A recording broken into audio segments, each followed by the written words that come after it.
Ketika angin pagi membelai sawah dan anak-anak sekolah berjalan tanpa alas kaki, lahirlah seorang pria yang memilih berdiri saat yang lain duduk nyaman dalam kekuasaan.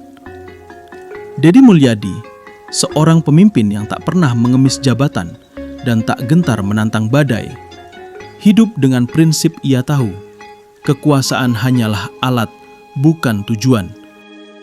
Satu sosok yang tak mudah digoyahkan oleh ombak zaman, mantan Bupati Purwakarta dan tokoh yang dikenal karena keberanian serta keteguhannya memegang prinsip hidup.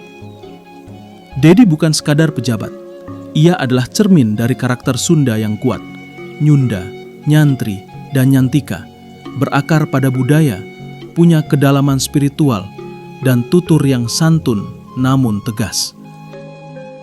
Dalam perjalanan karir politiknya, Deddy sering dihadapkan pada badai, kritik tajam, cibiran karena ia berpakaian ala Sunda saat sidang, hingga pertentangan dengan kelompok yang tak sepaham dengan gaya lokalitasnya. Tapi justru di sanalah karakternya terbentuk. Ia tak pernah goyah karena hidup baginya bukan soal jabatan, melainkan soal kebermanfaatan. Deddy Mulyadi berjalan dengan prinsip bahwa manusia itu akan dinilai bukan dari apa yang dia punya, tapi dari apa yang dia beri. Inilah yang membedakannya. Ketika banyak pemimpin larut dalam gemerlap kekuasaan, Deddy tetap berpijak pada rakyat kecil, menyapa mereka dengan bahasa sederhana, hadir di tengah-tengah mereka, tanpa jarak, tanpa protokoler yang kaku. Prinsip-prinsip hidup Deddy Mulyadi tak datang begitu saja. Ia memahami bahwa dalam hidup ada tingkatan-tingkatan dalam cara berpikir dan bertindak manusia. Tingkatan pertama, Sudra. Ini adalah tingkatan paling dasar dalam kehidupan manusia. Pada level ini, seseorang hanya berpikir tentang dirinya sendiri dan kebutuhan-kebutuhan paling mendasar, makan, minum, tidur, kenyamanan pribadi. Mereka hidup untuk bertahan, bukan untuk berkembang. Orang-orang di tingkatan ini tidak peduli dengan keadaan sekitar. Asal dirinya aman, kenyang, dan nyaman, itu sudah cukup. Tak ada rasa tanggung jawab terhadap lingkungan, apalagi terhadap masyarakat.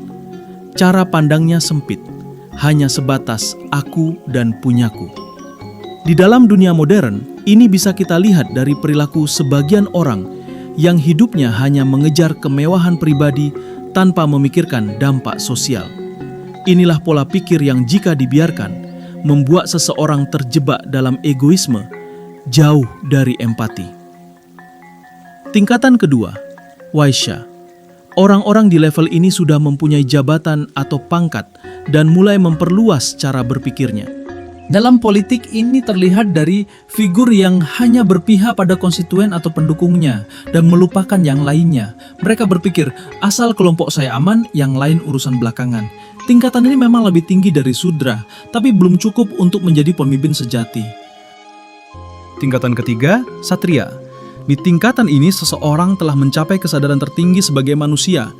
Ia tidak lagi berpikir untuk dirinya sendiri atau kelompoknya saja, tetapi untuk negara, untuk rakyat secara keseluruhan, bahkan untuk kemanusiaan. Inilah pemimpin sejati. Seorang satria tidak terikat pada kekuasaan, tidak takut kehilangan jabatan, dan tak tergoda oleh pujian. Ia bertindak karena panggilan hati, karena nurani, kepentingan rakyat ada di atas segalanya. Dan itulah yang tercermin dalam sosok Deddy Mulyadi. Deddy memilih menjadi satria, melangkah di jalan sunyi, disindir, diserang, bahkan dicibir karena program kebijakannya dan karena berpakaiannya yang lokal. Tetapi seorang satria tidak pernah takut. Deddy Mulyadi dengan berani tanpa rasa takut menyentil dan mengkritik pejabat-pejabat yang nakal, yang menyalahgunakan dana hibah, anggaran desa, hingga proyek siluman. Kamu duduk di kursi dewan, tapi kerjanya cuma hitung jatah hibah, bukan untuk rakyat, tapi untuk kantong sendiri. Itu bukan dewan, itu copet berjas dan berdasi. Deddy adalah contoh nyata satria masa kini, berpikir dan bertindak untuk rakyat, bukan sekadar retorika. Ia datang ke rumah-rumah rakyat kecil, mendengarkan mereka tanpa sekat. Ia tidak memilih berdasarkan siapa pendukungnya, tapi siapa yang membutuhkan. Itulah kualitas seorang satria, hadir untuk semua, bukan hanya untuk sebagian. Dalam dunia yang penuh dengan kepalsuan dan topeng kepentingan, Deddy Mulyadi hadir sebagai pribadi yang otentik dan teguh dalam prinsip. Ia tidak terjebak dalam tingkatan sudra atau waisya, tapi ia melangkah dengan jiwa satria. Ia sadar bahwa kehidupan bukan sekadar bertahan, tapi memberi arti. Kita harus jadi pohon, meski dilempari batu, tetap memberi buah. Jangan jadi ranting kering yang mudah patah demi pujian. Dan pada akhirnya, seperti kata bijak Sunda, hirup mah kudu ngajadi kahadian pikeun batur, lain ngan saukur kabagjaan sorangan. Hidup itu harus menjadi kebaikan bagi orang lain, bukan sekadar kebahagiaan untuk diri sendiri.